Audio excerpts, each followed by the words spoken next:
Сәлеметсіздер ме? Мен аты жөнім Сәтбаева Бақытжанқызы. Мен зейнетақы бойынша консультация беремін. Осы видеоны мен 1960 жылы туған әйел кісілерге арнаймын. Яғни сіздердің зейнетке шығу жастарыңыз туралы айтып беремін. Ерлердің зейнетке шығу жасы 63 жасты құрайды, ал 2024 жылы 61 жас 6 айында әйел кісілер зейнетке шығатын болады. Бұл Қазақстанның зейнетақымен қамсыздандыру туралы заңының 11 бабына сәйкес 2027 жылға дейін 10 жыл аралығында әйелдердің зейнетке шығу жасы 6 айға көтеріліп тұрады.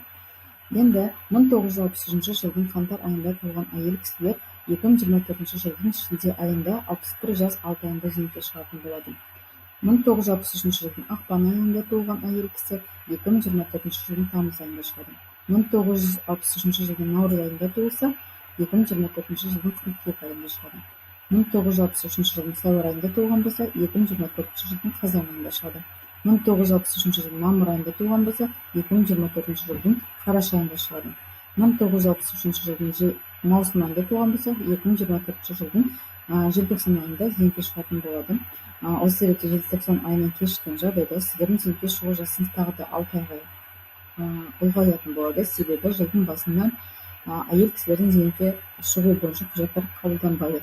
Сол себепті құжаттарыңызды ертерек өткізуге кеңес беремін. Ал 2025 жылы әйелдердің зейнетке шығу жасы 62 жасты құрайтын болады.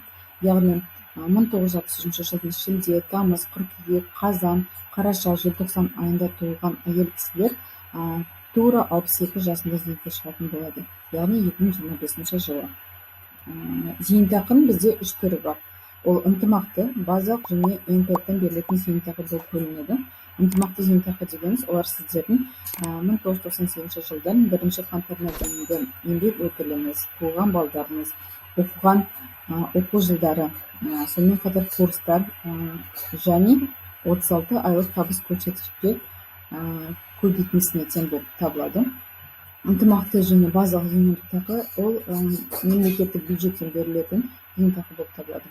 Ал базалық зейнетақы дегеніміз ол 1998 жылдың 1 қаңтарынан бастап НПФ-тағы аударымдар туралы бойынша есептелетін зейнетақы болып табылады. Яғни НПФ-та қанша аударылған айлар бар, сол бойынша сіздің қазақстандық еңбек өтіліңіз есептеледі. Енді НПФ-тен берілетін зейнетақы ол сіздер НПФ-та қанша сума жиналған, сол суманы бөліп төлейтін зейнетақының түрі болып табылады. Енді зейнетақы алу үшін қандай шарттар қойылады? Ынтымақты зейнетақы алу үшін сіздерде 1998 жылдың 1 қаңтарына дейінгі жұмыс өтіліңіз болу керек. Екіншіден, жоғары немесе орташа оқу орындарындағы оқушылар керек, яғни оны растайтын құжат қажет, немесе курстардың құжаты қажет, және туылған балдарыңыз келеді. Сонымен қатар сіздер 36 айлық табыс көрсетуіңіз керек ынтымақты зейнетақы алу үшін. Ол табыс ретінде 95 жылдан бастап алуға болады. Ол кездері көбісінде айлық аз болған. Сол себепті елдер көбінесе соңғы 3 жылдарын алып жатады. Келесі зейнетақының түрі ол базалық зейнетақы.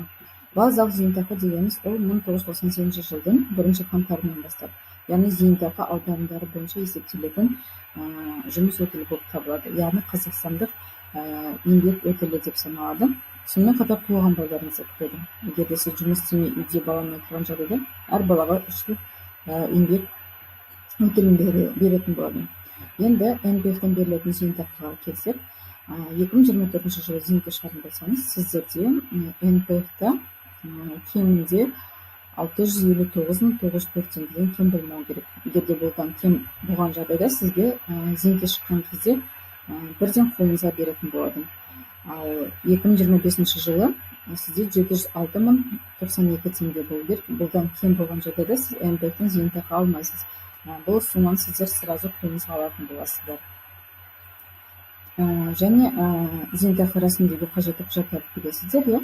Ол жеке басын куәландыратын құжат болу керек, мекен-жай анықтамасы болу керек, банк шотының номері болу керек, және жұмыс орнының табысы туралы 36 айлық табысы туралы анықтама қажет, еңбек кітапшасы керек, және білім туралы диплом қажет. Және диплом қазақстандық жарама тек Совет үкіметі кезіндегі, яғни 1998 жылға дейінгі дипломдар ғана жарайды.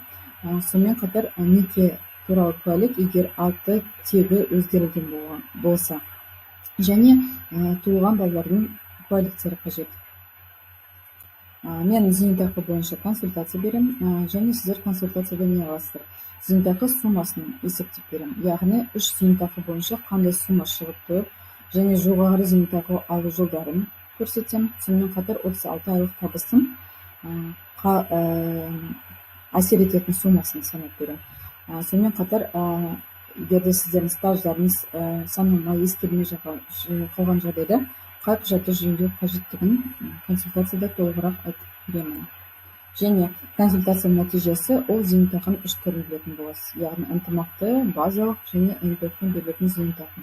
Сонымен қатар мен осы 2022 жылға сәйкес зейнетақы НПФ-тағы 50% қолдану туралы қанша сумасын қолдануға мүмкіндігіңіз бар, соны есептеп берем. ИП-мен жеке кәсіпкер ретінде зейнетке қалай шығу керек екенін консультацияда толығырақ түсіндіріп берем. Консультация ақылы, консультация 10 мың теңге, және менің WhatsApp-ына хабарласыңыздар. Менің каналыма тіркеліп қойыңыздар, келесі видеоларды осы каналға жүктейтін боламын. Сау болыңыздар.